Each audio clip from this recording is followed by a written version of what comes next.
wash. You won't survive. Our thoughts and prayers are with you. To tell Musalia and Wetangula to deliver 70% of Western to Ruto is to con them, because you know they cannot deliver that. Imagine if Musalia and Wetangula get 69.9%, they will not get those positions. 69.9%. They have to hit 70%. Is that not a con game? These two men have been assigned quotas they won't meet. In any case, there is a very strong feeling among Kenyans that the presidency must this time round go to Western Kenya. We cannot have a presidency that is rotating between one community to another community. If Musalia was serious, he should have gone for the presidency or the deputy presidency, bare minimum. Now he's going for a con game that you must produce 70% of Western votes so that you can get a position. That is modern slavery. That is demeaning a leader of the status of Musalia Mudavadi. It is very demeaning. Even President Kenyatta said the presidency cannot be a game of two communities. To expect Musalia and Wetangula to deliver 70% of Western Kenya to Ruto is to tell them to prepare their own political graves. Ruto has buried them completely. To force Alfred Mutua, of all people, to deliver 35% of the Kamba votes to William Ruto is to ask him to be conned and taken to the cleaners, because he cannot afford more than 10%. Ruto is to ask them to prepare. I mean, where does anyone expect on this earth?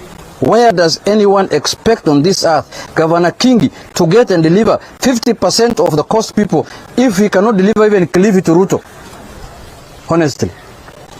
Now, they said, and we repeat, you can fool some people sometime, but you cannot fool all the people all the time, Mr. Ruto.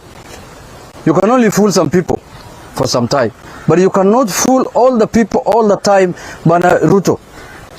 Let us allow Ruto to fool Musalia, Wetangula, King and Mutua among others, but let us tell Ruto he can't fool all of us. In any case, Kenyans agree with President Kenyatta that the presidency cannot and shall not be a preserve of two communities. We agree that with President Uhuru. The presidency cannot be the preserve of two communities. In Azimio, we have been clear from the start that Kenya needs a political and governance structure that accommodates all our communities, regions, and all their diversities. That is why we brought BBI. Now Ruto has opposed BBI vehemently for the last 5 years. Now today is creating the same position that BBI was advocating for Prime Minister and Deputy Prime Minister. He's not ashamed of himself.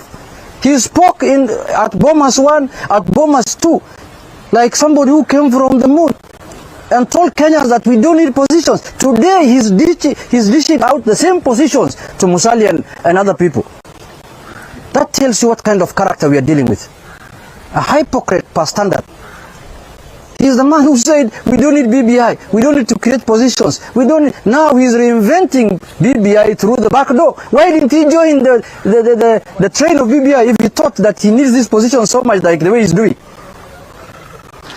That remains our stand. No code games is in. That is what Azimio is.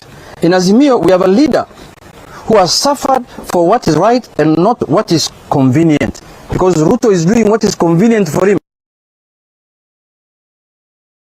It was not convenient for him, your post. Now he needs it. It's convenient for him. He is reinventing BBI through the back door.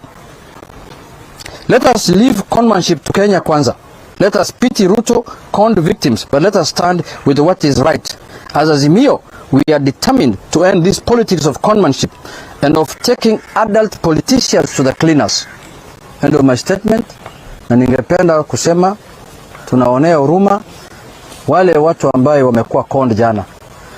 Tunaonea huruma kwa sababu hawa ni viongozi ambao tunawaheshimu.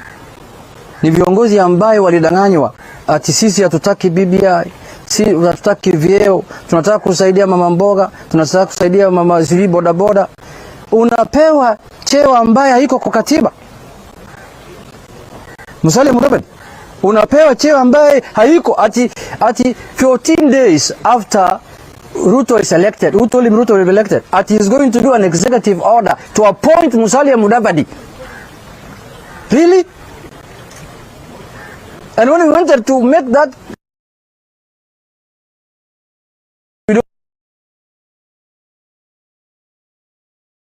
do services to the people, we are not interested in positions. So we want to, nataka kusema kwa kumalizia ya kwamba hii siasa ya conmanship, sijui inaitwa nini kwa Kiswahili? Hiyo usinisaidie bwana. Utapeli. Siasa ya utapeli lazima ikome. Kama wananchi wanataka BBI, wanataka vyeo, sema ukweli. Usitengeneze vyeo kwa dirisha, kwa mlango ya nyuma. Kwa hayo machache, asanteni sana, Mungu awabariki. Wacha gavana pia asungumuse.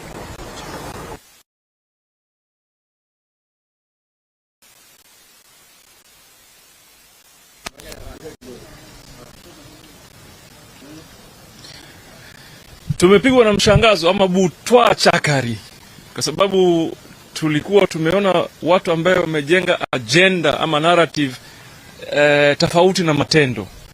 Lakini langu mimi ni kwamba ukitathmini yote yaliyosemwa kwa muda ambao umepita, ni wazi ya kwamba ukweli kwamba wale waliokuwa wakivaa fisi, wakivaa ngozi ya kondoo, wameivua ile ngozi sasa, na ni Wakenya kujionea.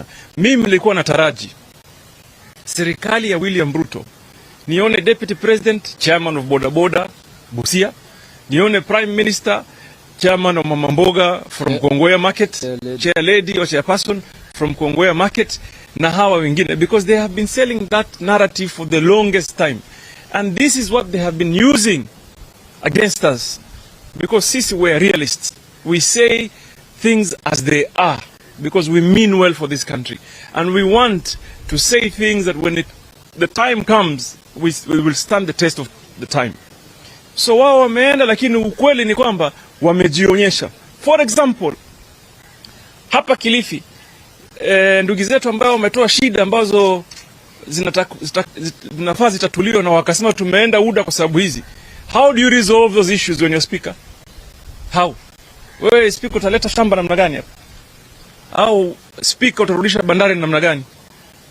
You know? Ama utafanya hizo ajira, utaandika watu through the Parliamentary Service Commission, watu watatu, lakini huwezi kutatua shida za watu wetu kwa kupitia positions za kibinafsi.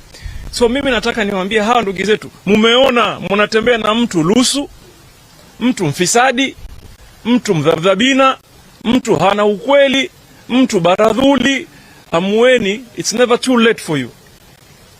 Just man up and say hapa huyu sipo pale tulivyofikiria, and come back. Now you're telling 50% of the cost to go to how? No. And then they're saying they want to share the port. How do you share the port? How? The port belongs to Kenyans. But they have allocated the port to PA as a party. How do you allocate the port of Mombasa to a party? Honestly. You know, what kind of nonsense is this? We have an agenda that is clear. If you listen to our conversations, we're going to rethink and relook entirely on the policies that will be responsive to the economic demand of different regions. Now, mkisikiza vile tunasema the way we'll handle the port, we do not need to reinvent the wheel. The port was functioning earlier. There were change policy issues that were not looked at critically, and we have said tutaangalia hizo vitu na zingine, lakini maneno ya kusema sijui that you have allocated the port to a party. To PA.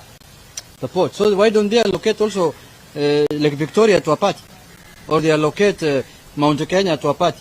How do you allocate the port of Kenya, the Kenya port here, Mombasa, Kilindini, to a party? Si basi wa allocate at airport. The airport pia si wapatie ODM airport. Chap kwa karibu na nini? Wapatie ODM airport basi tuchukue. How do you allocate the port to a party, honestly? Is that not a con game? Anyway, any swali?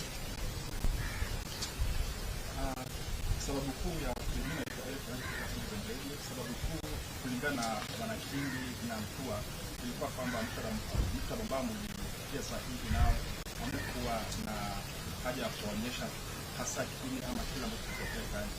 Ndio wanasema mimi mwenyewe kwa matapeli kwa sababu wamekuwa mnasema wazi yale ambayo yanafanya. Kisha hizi mnazoongeza ni kama mnataka kuna Tabula na Javadi na